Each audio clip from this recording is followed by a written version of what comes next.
somebody when I did it on the last live, they're like, damn, we could tell that you wrote that shit somewhere in a dark ass place, bro, because that shit is knocking it. And I mean, and it's called Better, dog.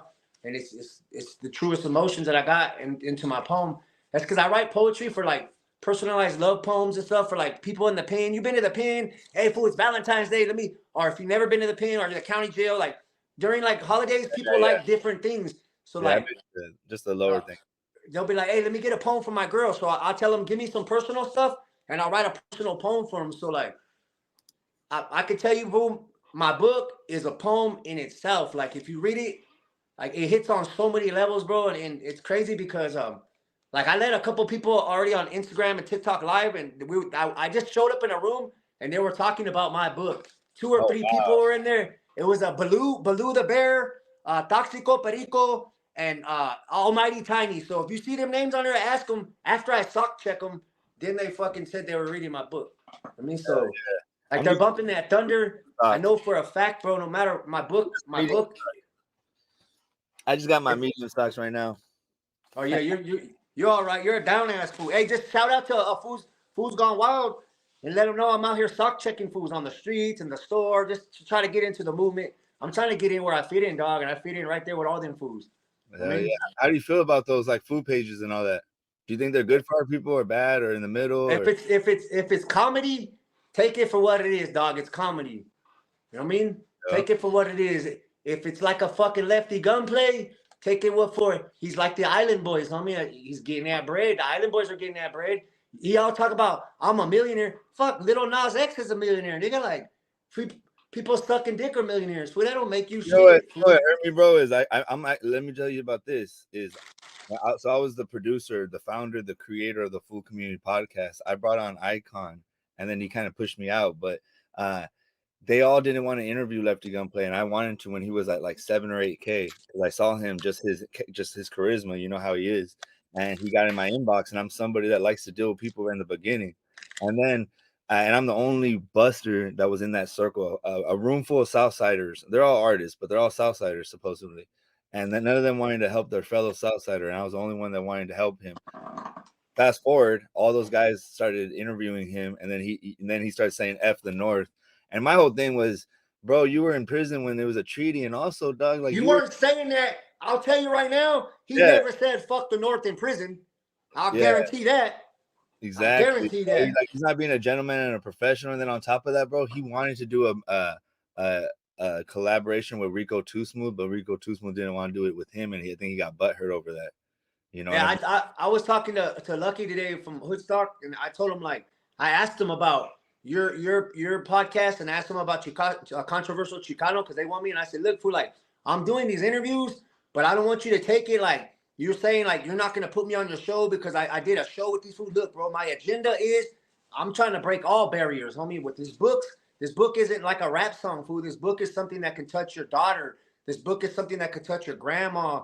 This is a book is something that when you sit down and read it, I got your full attention, dog. And I always wanted to be a rapper because I got bars and I got gas and I could spit. And then I kind of started wanting to be like a minister. And then now I turned into I want to be an author because now I understand why God wants you to read the Bible. Because when you read the Bible, he got your undivided attention. And that's what I seek, dog, your undivided attention as I give you my story. I want you to read it, and I want you to cry when you read my shit. And I want you to cry because you feel the struggle because you lived exactly what the fuck I'm talking about. Because you ain't going to cry on some shit that you ain't related to, bro. Yeah. So when I got random people telling me my books made them cry, these are big fools. These are solid cats. I've had people in the penitentiary tell me, damn, fool, like, I would have finished your book a couple of days ago, fool, but, like, it's a lot, dog. It's a lot, and we have to it breaks us up. Everybody's told me that, fool, like, I challenge anybody on this fucking TikTok, on this live channel, and if you want a copy of my book, send me your email. This is what I'm doing. My book, as of 3 days ago, is officially copywritten. It's officially in the Library of Congress. It's officially a published manuscript.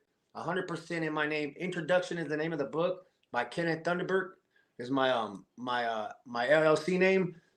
So now I can send the whole book out with no fears of anybody doing anything to it. You know what I'm saying? So I was just giving out the first 48 pages and then people were going nuts.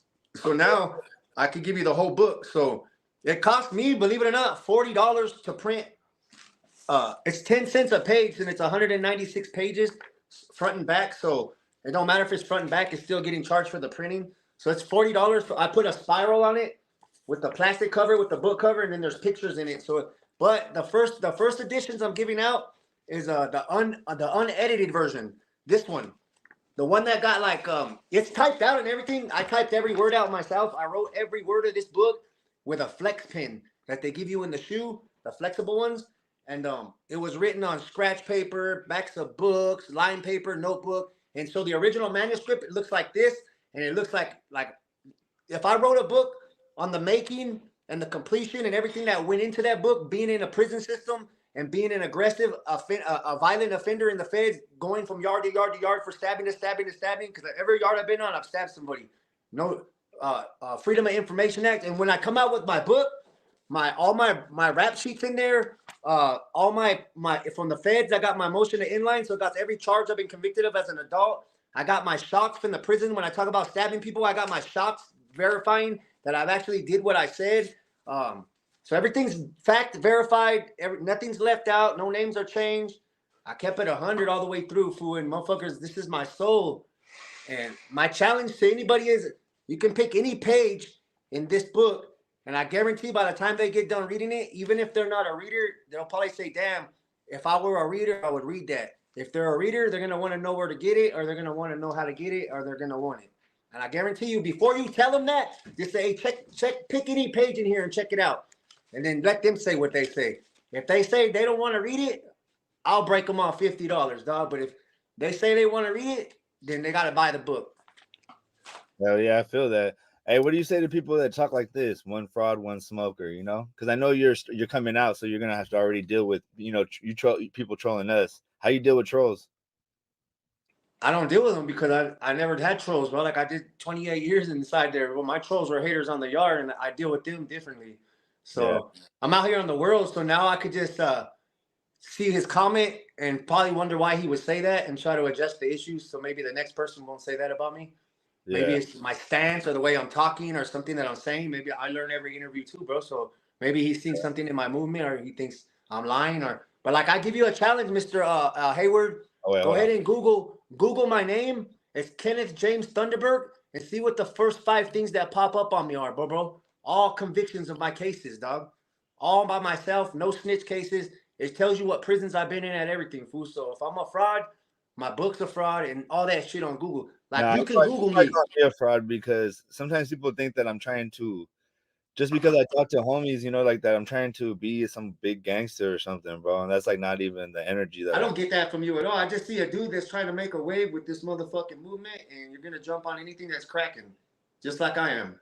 Yeah, no, I just, right when you said, that's why I was like, right when I got your energy, I heard what you said, boom, boom, I heard and that you were good. And I was like, let's run it. You know what I mean? Let's have a conversation. I mean, you can Google my name. You can go on Vine link, and it'll pull up everything I've ever done. I got a kidnapping. It ain't got no kid involved. It got to do with a dude that jacked my girl for her jackpot at the casino. So I hostaged them. I kidnapped them from the casino. I taped them up, and I tortured him because he stole from my girl, a little white girl that couldn't get no run back. She ain't never had no money in her life. She'd been molested and beat up her whole life. She finally won something big in her life, and this bitch-ass motherfucker wanted to take it from my girl. So I got it back, and I got more back, but I went to prison for it. You know what I mean? So I ate that charge.